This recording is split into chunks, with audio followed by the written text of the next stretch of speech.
C'est un enregistrement de plusieurs heures où la voix de Javad Zarif, ministre iranien des Affaires étrangères, est clairement reconnaissable. Plusieurs médias américains ont pu écouter la bande sonore. On y entend le chef de la diplomatie iranienne s'exprimer sur plusieurs sujets avant d'affirmer que John Kerry lui a transmis des données confidentielles concernant Israël. Dans l'enregistrement, Javad Zarif assure en effet avoir été choqué lorsque John Kerry lui a révélé que l'armée israélienne avait attaqué plus de 200 fois des cibles iraniennes sur le territoire syrien. John Kerry occupait alors le poste de secrétaire d'État sous l'administration de Barack Obama. Dans le cadre des discussions sur le nucléaire iranien, il était amené à s'entretenir régulièrement avec Javad Zarif. C'est à cette période que les données confidentielles sur Israël auraient été révélées. Aujourd'hui, John Kerry nie en bloc. Je peux vous dire que cette histoire et ces allégations sont sans équivoque fausses.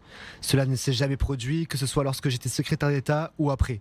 Javad Zarif tente quant à lui de minimiser les déclarations.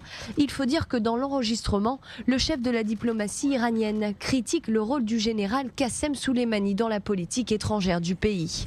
Aux États-Unis, John Kerry, qui fait maintenant partie de l'administration de Joe Biden, est vivement critiqué.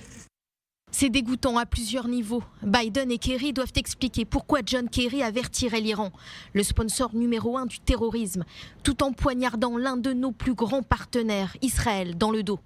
Suite à ces révélations, beaucoup demandent la démission de John Kerry, qui siège au Conseil de sécurité nationale en tant qu'envoyé présidentiel spécial pour le climat.